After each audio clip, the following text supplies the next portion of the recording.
Dans le cadre de la conjugaison des efforts pour la lutte contre le terrorisme, plusieurs pays de la région Afrique de l'Ouest entament des démarches auprès des autorités maliennes de la transition.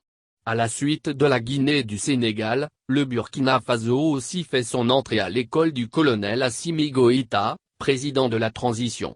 Le Mali et le Faso souhaitent renforcer leur coopération dans la lutte contre le terrorisme. Le Mali devient de plus en plus un modèle dans la lutte contre le terrorisme dans la région. Victime de l'hydre terroriste ou craignant simplement une invasion, les pays d'Afrique de l'Ouest multiplient les démarches pour le renforcement de leur ceinture de sécurité. Parmi ces initiatives figurent en bonne place les partenariats régionaux pour le contrôle des frontières pour ainsi mettre un terme à la porosité de ces zones sensibles. Depuis l'annonce du retrait de la force française du Mali et sa réarticulation dans la zone des trois frontières, Mali-Niger-Burkina Faso, ainsi que le retrait du Mali du G5 Sahel et de sa force conjointe, c'est le balai diplomatique au Mali. Après le président sénégalais, Macky Sall, le 15 août dernier, c'est au tour de celui du Burkina Faso, le lieutenant-colonel Paul-Henri Sandaogo Damiba, de fouler le sol malien.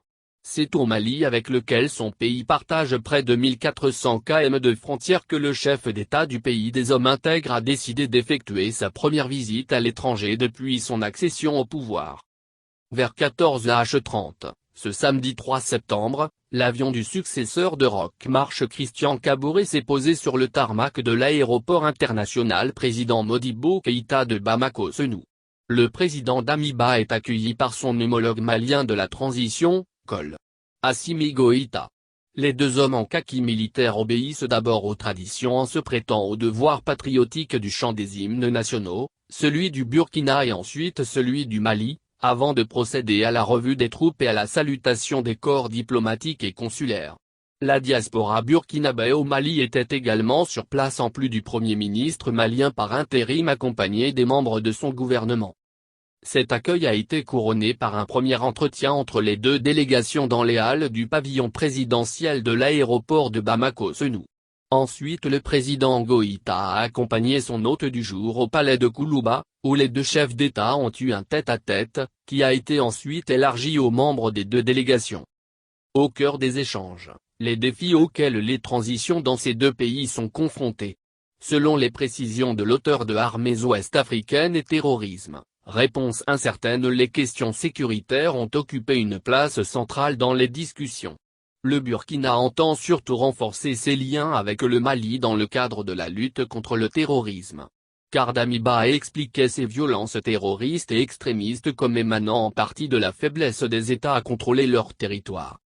À la fin de sa visite au Mali, il a confié à la presse, « Nous entendons dans les jours à venir mieux renforcer les partenariats militaires qui existent entre nous, le Burkina Faso et le Mali, en vue de relever davantage les défis sécuritaires auxquels nos peuples sont confrontés. » Libération de certains soldats ivoiriens.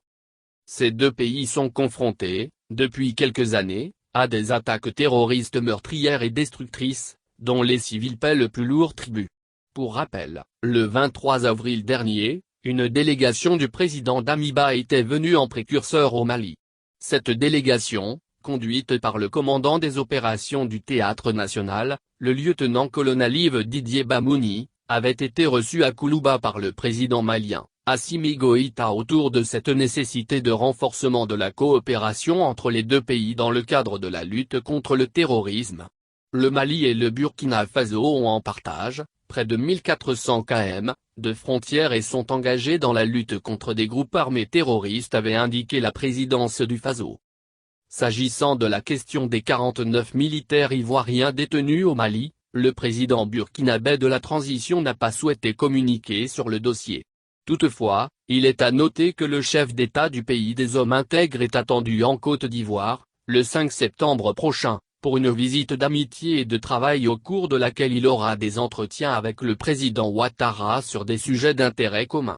Il faut aussi rappeler que parmi les 49 militaires ivoiriens, 3 ont été libérés, le 3 septembre, par les autorités maliennes, qui se disent disponibles à poursuivre les discussions pour une issue plus favorable. La montée en puissance de l'armée malienne. Ce rapprochement du Mali de ses voisins, notamment de la Guinée, du Sénégal et maintenant du Burkina Faso, est assez révélateur en matière de lutte contre le terrorisme et le banditisme. Les autorités maliennes de la transition ont fait du combat contre l'insécurité une priorité nationale. C'est pourquoi elles n'hésitent pas à diversifier leurs partenariats dans le respect des principes de souveraineté, des choix stratégiques et des partenariats gagnant-gagnant, comme aime le rappeler le président Goïta.